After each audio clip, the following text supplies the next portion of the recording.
Welcome to the Conscious Radio Network. Become enlightened, have fun, and tell all your friends and family to share with everyone they know. You can watch us on YouTube and Rumble while following us on Facebook, or find us on X, Instagram, and TikTok. Our podcasts can be found on Libsyn, iHeart, Spotify, Apple Podcast, and more. Most of all, remember to go to our official website at consciousradionetwork.com for past episodes, future shows, and scheduling. We also want to welcome our international audience. Don't stop now. Enjoy the community. Subscribe or follow today.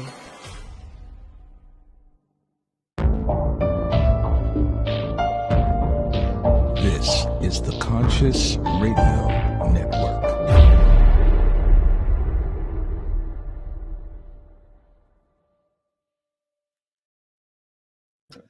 Good morning, evening, afternoon, or wherever you might be on the spaceship we call Earth. This is Conscious Radio Network's The Seance Podcast. Thank you for tuning in today, and be sure to click subscribe, like, share, comment, and also don't forget to follow wherever you listen to your podcasts.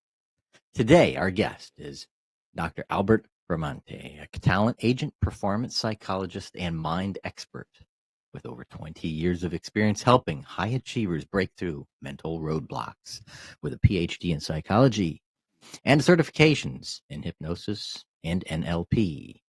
He blends science and strategy to unlock true peak performance across entertainment, business, and beyond. Let's welcome to the seance, Albert Vermonte. Welcome, brother. How you doing? I'm doing well. Thank you so much for inviting me, for having me on. You are very welcome. Very welcome. So, talent agents and performance psychologists. Take us back in time. What does that entail? Well, it kind of is understanding the actor more. This really kind of happened by accident, in a sense. So I initially was studying psychology, and throughout my studies, I found myself in the performing arts space. I was always interested in the performing arts. I was in the drama club in high school. I also was, I took some electives when I was an undergrad in college, both in intro to theater as well as acting electives, and I really enjoyed it. Now, I really didn't enjoy being a performer. That I tried that out; it really wasn't for me. But I love being around actors. And just the actor energy and mindset was extremely important for me. And so that's where I started, in a sense, was doing that. Was figuring out, where I wanted to be in the entertainment space. So I volunteered for film festivals. I worked in casting a bit. I casted some films. And as much as I enjoyed casting, I just enjoyed working with actors more. So I decided the next step would be to, represent, coach them in a sense. So I started my first company in 2004. While doing that, I was also an adjunct professor. And then, since I already had my master's, I decided I'm going to do the full-on PhD. So I enrolled in a PhD program in 2005 at Walden University, and received my PhD in 2015. Now I combined the two because I did my doctoral dissertation on actors and self-sabotage, which is a start, which was laid the foundation for my book, that I wrote last year. Yeah. Huh. Now, it is an interesting world of being, especially being on set with actors. I've got my experiences in the past, recent and I mean for years. Even a roommate of mine was always on set. I was either backstage, either doing still photography or helping out or being a stagehand, and even having a freelance a job, working on set, off set, just sometimes on camera, but you'd never see me. And that was meant to be. And yes, it is an interesting vibe. It's a very interesting energy because it's like you don't want to be on camera, or you don't want to be, you know, you don't want to be in that limelight, but the energy in and of itself is awesome. There's something about Absolutely. Yes. I felt at home. Like, these are my people. This is my tribe. And that was what was kind of like even a bit of a conflict, because it was like, I don't like being on camera. I don't like being in a limelight, at Mhm. that time. So, but I love actors, and I just love being around creative people just generally. And so that's where I kind of said, okay, let me figure out how I can blend the best of both worlds, do the behind the scenes work with still being around, creative types. Yeah, yeah. What's the most common, um I wouldn't say, lack of a better word, issue or problem that actors face nowadays that they seek your help with? I would say most likely the major problem would be self-doubt. Now, I work with actors, on a professional sense, where I, work, try to find them work and opportunities. So, but there's a lot of times what comes up is self-doubt, imposter syndrome, Mm, because as much as it's an exciting industry, it's also very, very challenging. Probably the most competitive industry to be a part of, the performing arts industry and show business. So it's one of the toughest industries, I think, that are out there. yeah, And what makes it challenging for actors is that you're going to be told no much more than yes. got that right. Yeah, and this, no matter how talented you are, no matter how gifted you are as a performer, just the ratio of no's to yeses is going to be a lot higher. Hmm. So that's something we kind of be prepared for, in a sense, and that can wear down after a while. Because you spend, you may, as an actor, you may spend some, thousands of dollars on a conservatory or a BFA or MFA program, and then expect, like, oh, now I should be getting all this work. That doesn't work that way, unfortunately.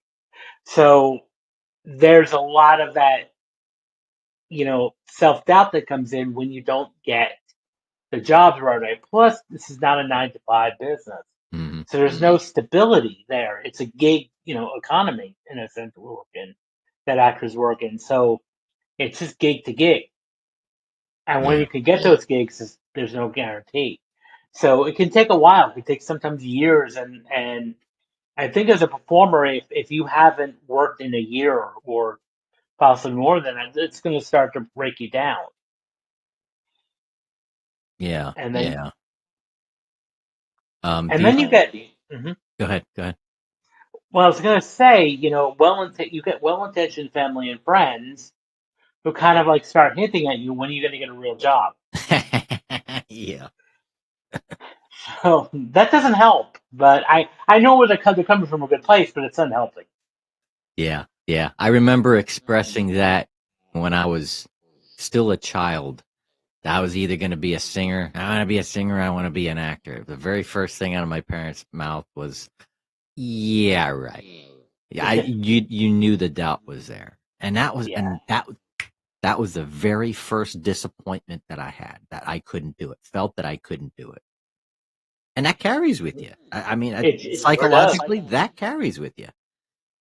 And Absolutely. what do you feel?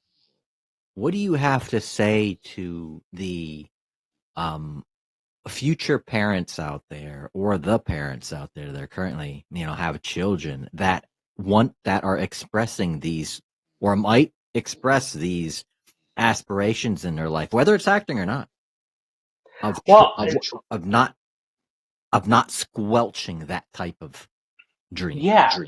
Well, I would say you need to have to respond in the interest of the child, not your own insecurities, which is very difficult for a parent to do, to separate the two. And I think if that's the case, if your child really says they want to work in an industry, is to start getting them exposed to that. Get them involved in some local classes at night or on the weekends. Yeah. so that they can experience that, and then they can know that for sure, because they might, some child actors may want to do this and then realize after a couple of classes, maybe this isn't for me. Mm. But allow them to make that decision, because even as an agent, I sometimes see the opposite extreme where I get these stage moms, who, oh, my kid, is going to be the best, actor ever. And I would meet with the mom and the kid, and I could tell the kid doesn't even want to do this. Yeah. And it's like, what? You're wasting time here. And so I would say, as long as the kid really wants to do it, and I would get them involved and see what it entails. I think it's important to prepare them rationally, but not, don't discourage them, but also be realistically honest that if they want to go into the performing arts space, that it's going to be very competitive.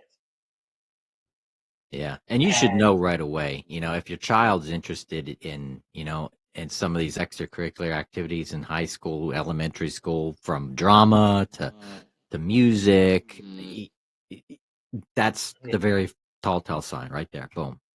yeah, or even just arts and sports, if they're interested in that, have them try it out. Yeah. After school program or some extracurricular activity, and get them to be exposed to that, and then they'll make up their mind one way or the other.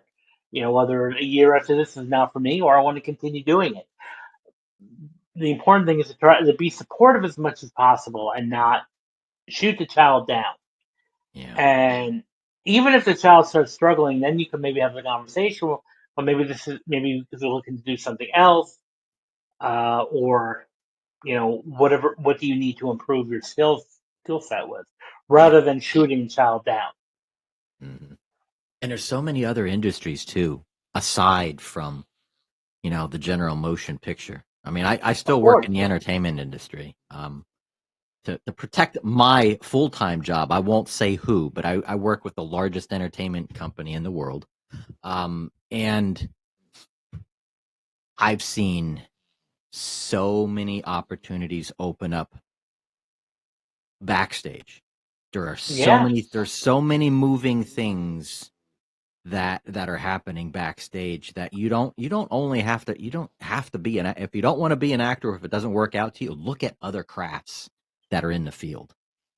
Yeah, a lot of the motion, picture movies that we see, or even indie films, have hundreds of thousands of people below the line, Mm-hmm. behind the scenes, that are working day in and day out, from pre-production, to production and post-production. So there's so much out there, and I think the important thing, especially if you're young, explore. You don't have to commit to one area at first. Yeah. Figure out what it is you want, and then and I tell parents this too, is not to rush your kid into anything. Let them choose. It will happen organically. Yeah. Yeah. And also, when I first started out, freelancing on my own, working for talent agencies and casting, um, I've noticed too that it can be pretty challenging and busy. And tell me if you Hmm. agree, especially some of your business of having to coach most people in that post casting area rather than, okay, they've already got the gig. And and Yeah, and, pr- and, and like you said, the self doubt, this put the precasting level. yeah. Well, not only that, you could work really hard on it. The actor getting coaching, for a while, and then all of a sudden, not get the role. I remember one time. This was a long time ago. I had a client on audition for a pilot, and she wound up, spending all this money for coaching, getting prepped and all that. And then a day before, they said, "Oh, we made the offer to an A-list celebrity. Mm. Thank you." Yeah, man. Uh, Ouch. And yeah. that will add up. And there's nothing I can do about that. That's just Mhm. part of the reality of the business. Yeah. And it's not even the casting director's fault. That's just how it happens. And that, what I feel sometimes is lacking is a lot of these conservatory or these training programs, while they may prepare the actor in the technical aspect of acting, I'm finding a lot that's missing the business side, and also with the mindset side of just helping the actor prepare mentally for Yeah. this profession. Yeah. That's lacking. Hmm. Before we go any further, for those who are watching, they can see your website scrolling on the bottom of the screen. But for those who are listening, where can they find you and what they can expect when they go to your website? So right now my website is, under construction. It's about 40% complete. So if you go to albertvermonte.com right now, I have like a bunch of recordings for sale that you can get, which has, which can deal with anything from sports improvement, self-confidence building to addictions to sleep improvement. So there's a whole ton available to you. And also you can find me on LinkedIn, on, other social media platforms. I'd be happy to be in touch. And I publish a lot like on LinkedIn. So Cool. So what movies, television shows, and programs would our audience be familiar with that you have been part of? so I've booked a lot of people on Law and Order SVU, Blue Bloods, FBI, Orange is the New Black, Mm, New Amsterdam. I booked a couple yeah. people on Grey's Anatomy over the years, Station 19. So a lot of the major TV shows where I've either had people have a couple of lines or sometimes even recurring guest stars in these shows. Hmm. I never got to see Orange is the New Black because I believe Eric Roberts' daughter's on that, and didn't she? Yeah, she Yeah. has.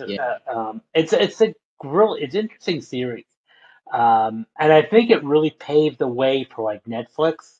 Mm, Like it was one of those like between that and House of Cards, which was another successful show on Netflix. yeah. Those two shows really kind of put Netflix on the map for producing. Wow. Yeah, that's a growing industry. I wouldn't say industry, but how the entertainment, movie, filmmaking has changed dramatically when it comes to the streaming industry. Yeah, absolutely. Amazon, Netflix, like Amazon, and now it's its own production company. Exactly. Hulu, is producing stuff. YouTube's actually producing content. Yeah. Apple. So there's what I think one of the biggest changes is that traditional network TV is, I think, on its way out. Yeah. And I think now we're going to start seeing streaming, pretty much primarily, which changed the game, at least in the casting industry, and the acting. Yeah. Yeah. It's definitely making the field a little bit more exposed, a little bit larger. You don't have I guess the competition is getting a little bit more spread out, where it's like for a while it almost seemed before all this happened, it seemed like the industry was flooded. There was too many actors and actresses, and it's like now Yeah. it's like Well, as soon as the streamers came on the market, came on the game, we started. The amount of productions has quadrupled. Over the past 10 to 12 years. So, mm, like even like New York, like I said, I have the major market in New York. When I first started, it was mainly a theater town, yeah, and unless if you really wanted to work in film and TV, you had to go out to LA. I mean, that was like now what I'm seeing the trend is we're getting a lot of LA actors coming to New York. mm, Because there's a lot happening in New York. yeah, Um, so the industry's changed, I would say drastically over the years. And also add fuel to the changes, we had, COVID, the pandemic, and then the strikes for 23, the that writer's strike yeah, and the Screen Actors yeah, strike, which really, I think, held us back a little bit. hmm. Um, I'm gonna It's changed since I last had the interview. It's been a little over a year since I talked with actor Eric Roberts. He was on the show about a year and a half ago. And there was one question I had to ask him because, I mean, he's been in the industry for a long time. And those who don't know him, check out his name. You'll know, a best villain out there. Oh, yeah. Yeah. Hands down, yeah. Right? As what? No way. I had to ask him and see if you can have your own thought on this. I asked him, is AI eventually going to take these jobs away from these actors? And he's like, his opinion was no. However, I'm seeing the story change just a little bit. What is your thought? Yeah. So the other day, I've had a conversation with this too. The voiceover industry, I think, is really in trouble. I think with AI because you can now voice clone. Mm-hmm. Now the key to the way to work around that is then you need to start opening up some sort of licensing for voices if that's the case. Which you could still still protect the voice actor if their voice is going to be used, they'll still be compensated. But what I'm finding is just the software, the AI program and software is getting exponentially better by the day. Oh yeah. And I was watching a company who just said, "Yeah, we made this commercial for under $500 using AI," and I would have, if they didn't say that, I thought that would have been a real commercial. And I'm like, this is scary. Yeah. So I don't know if we're quite there yet. What I don't think is going to happen is I don't think AI has a creative storytelling element yet. So I don't know how that's going to be come out where we might just see generic bland dialogue happening with AI. Yeah. But it will get better. Like I said, the programs are getting better day in and day out. So it's going to be interesting to see. And I might have said the same thing a year and a half ago as no, but now I'm like, I don't know. Yeah. It would be sort of the way to do it. The way it's developing fast, and plus it's cheaper. What also concerns me is, and I don't work with background actors, but that may be a thing of the past too, because now you can CGI crowd scenes in. Yeah. Yeah. I mean, I've seen some of the movies when I was in animation. When I was doing film production and animation, I remember some of the software on some of the Silicon Graphics machines that we were using. And this was this is when CGI was like really starting to really get big. Mm-hmm. Just before the movie Twister and stuff like that. Yeah. And how to create these massive crowd scenes. Like a stadium, a football stadium is empty, but how you could just recreate and just make it look like it's full. It's crazy. They were doing it way back then, but crap, now it's 100 times better. 100 times better. Absolutely. And even just in the span of a few months, because there was a while back if you could tell something was AI generated in a heartbeat. Now it's getting a little difficult to distinguish. Yeah. I have noticed though that when I watch, I don't even have cable. Everything's streaming. It's my Amazon Prime, and all these and everybody's probably fed up with the commercials. Now it's like, oh, you don't have to worry about commercials when it comes to streaming. That was 5 years ago. Now it's like there's nothing but commercials. But I do notice I can tell which commercials are AI generated. If you watch very carefully and analyze, you can tell.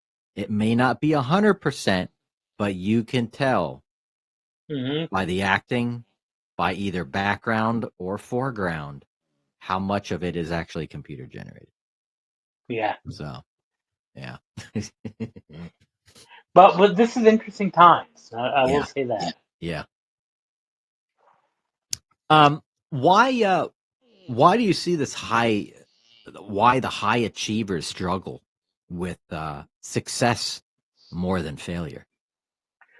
Because there's a lot of pressure. when you're a high achiever to succeed. And there's more of a threat of failure because if you bet, as a high achiever, you're kind of seen by other or expected Mm, by to always be on, always be on top of your game. yeah. However, when you don't, when you don't succeed or when you have an off day, you can be incredibly hard on yourself, and that's sometimes high achievers are very hard on themselves Hmm. because they're always expected to be on top. Yeah. Yeah. It's I read a book a while back. It was like called the drama of the gifted child, and even like children that are gifted and talented, that have an IQ of 130 and above, often have their own challenges too because parents' expectations, teachers' expectations to always be better than average. Hmm. And so it can happen where there's just too much pressure. So sometimes even high achievers may just even stop trying, or give up too easily. Yeah. Hmm. What do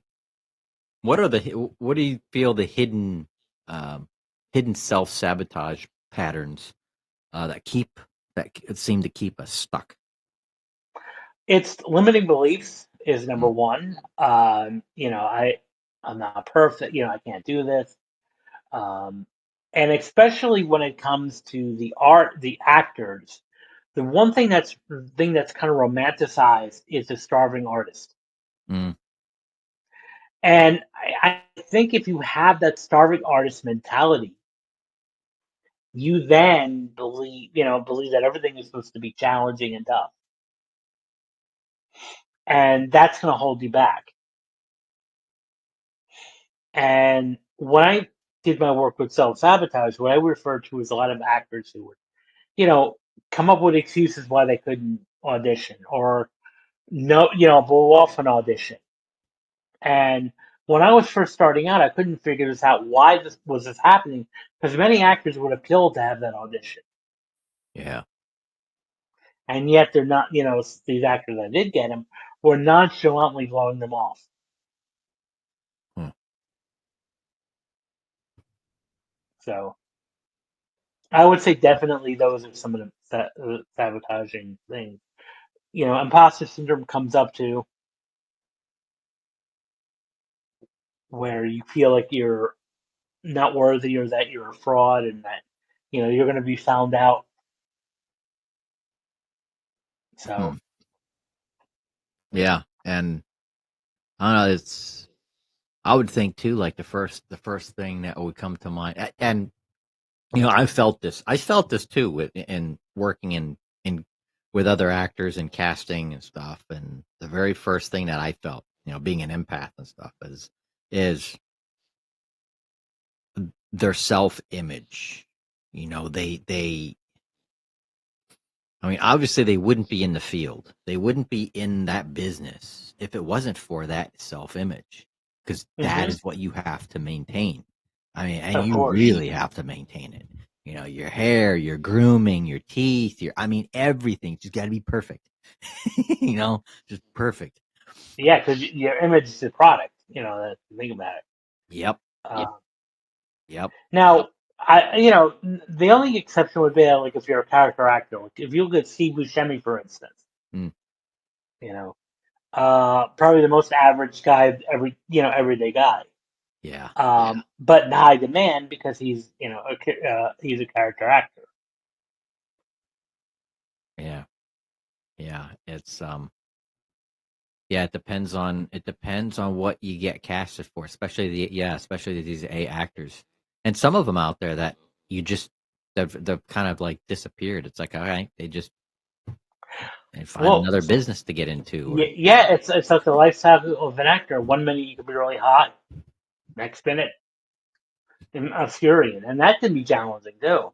yeah, yeah. Mm. Um, Again, where can people find you? And So you could find me at albertbramante.com. You can also search me on LinkedIn as under Albert Bramante.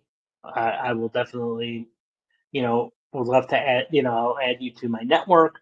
You can also follow me on Instagram at Dr. Al Bramante, and I would, love to connect with you. Please feel free to follow me, and I'll follow you back, and all that.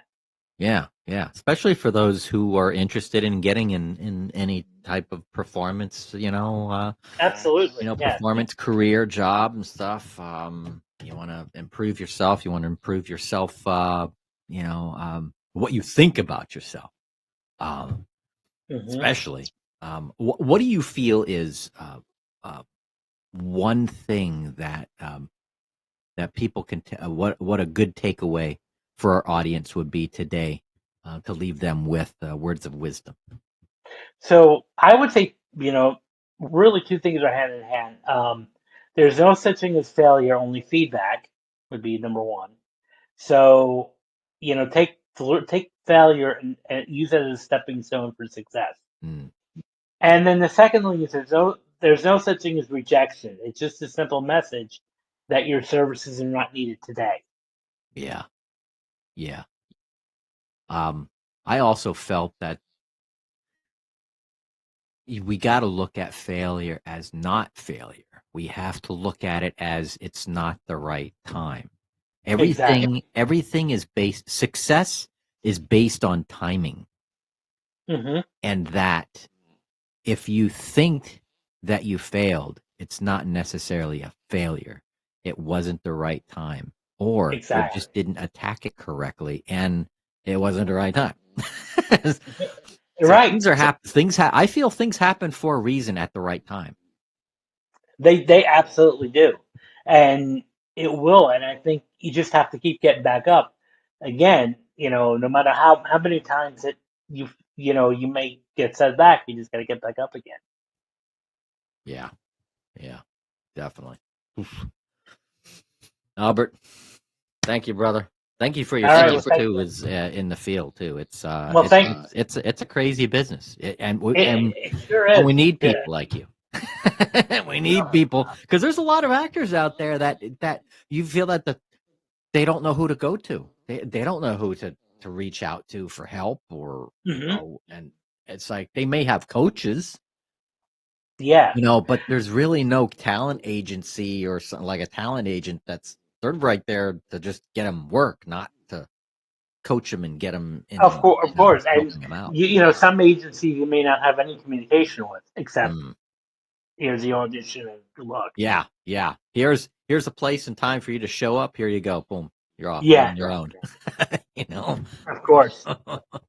Oh man. Yeah.